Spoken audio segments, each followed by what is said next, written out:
pada suatu hari dunia ini belum ada, Romo juga belum ada, kamu belum ada, papa mamamu belum ada, semua kosong ya.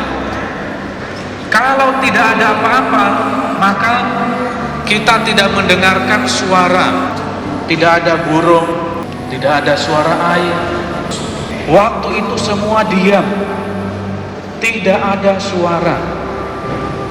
Lalu Tuhan datang menciptakan bumi. Wah, Dia menciptakan bumi ini, ada tanah, ada air, ya.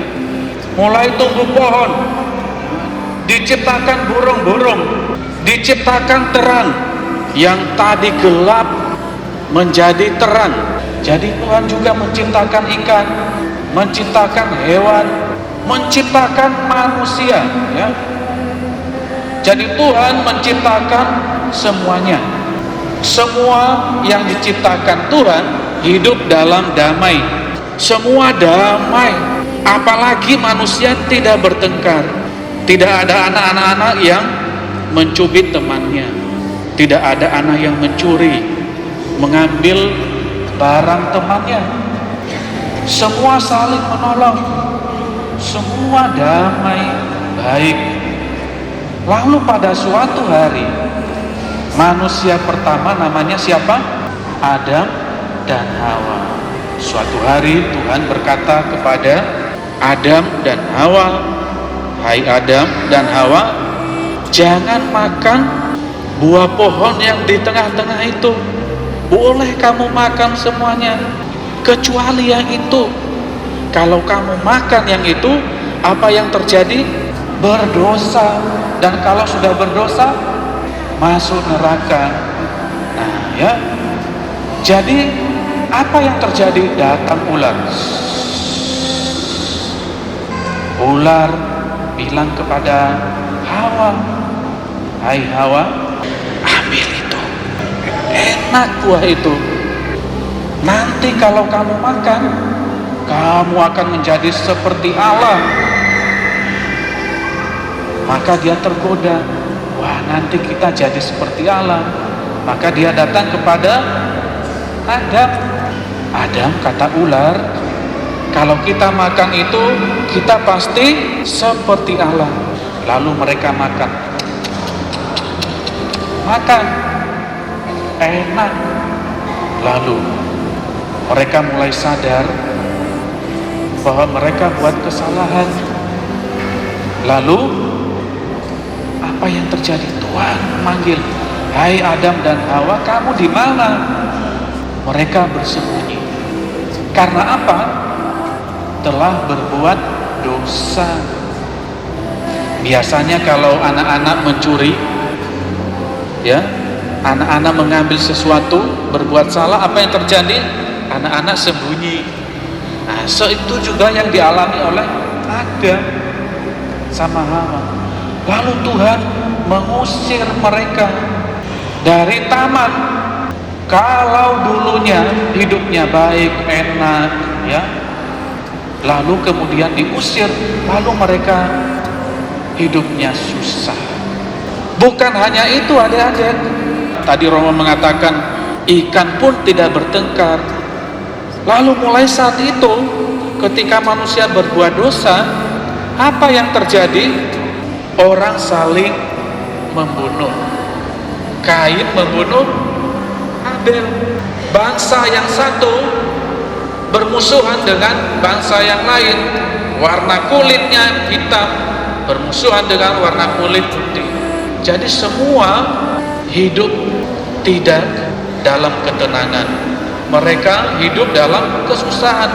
Dan sampai sekarang, maka Tuhan datang. Nah, hari ini kita merayakan apa? Natal. Kita merayakan Natal, yaitu Tuhan lahir di dunia. Tuhan hadir. Supaya apa? Supaya manusia tadi sungguh-sungguh hidupnya baik. Maka apa yang terjadi? Tuhan hadir, Tuhan datang ke dunia, supaya kemudian manusia yang hidupnya, hatinya gelap karena dosa, lalu kemudian matanya bisa melihat, ya, karena diberi terang oleh Tuhan. Dan kalau kita sudah melihat terang dari Tuhan Yesus, maka anak-anak tidak lagi kemudian mengambil barang teman, tidak lagi main-main terus. Kalau dinasihati orang tua, tutup telinga, jadi membantah. Jadi orang yang melihat terang Tuhan, ya, yang merayakan Natal, yaitu hidupnya kemudian baik anak-anak. Jadi seperti bayi itu yang lahir, lalu semua orang yang ada di sekitarnya hidupnya menjadi baik. Anak-anak yang terkasih, hari ini kita merayakan Natal dan kita diminta oleh Tuhan supaya hidup kita menjadi baik. Kalau Tuhan itu datang ke dunia untuk memperbaiki hidup kita yang penuh dosa, maka anak-anak juga diminta supaya dalam hidup melakukan seperti yang dilakukan oleh Tuhan, yaitu berbuat baik pada sesama, pada teman, pada orang tua, menolong orang tua, kalau ada orang berkesusahan ditolong, dan sebagainya. Nah, semoga Natal kali ini kita sungguh-sungguh bergembira dan menjadi orang yang baik.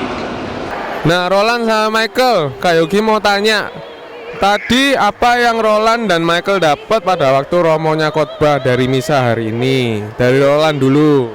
Natal ini menunjukkan bahwa Tuhan Yesus datang ke bumi untuk menyampaikan terang dan kebaikan. Natal ini membawa keterangan juga bagi keluarga saya, dan semoga keluarga saya dapat lebih rukun dan lebih peduli terhadap sesama. Yesus datang untuk menyelamatkan kita dari dosa dan menjadi manusia baru. Untuk Natal tahun ini saya sungguh berkesan karena banyak dari teman-teman muda yang mau terlibat, dan semoga keterlibatan mereka bisa terus aktif untuk tahun-tahun ke depannya, karena pembinaan anak ini adalah suatu pembinaan yang selalu berkesinambungan.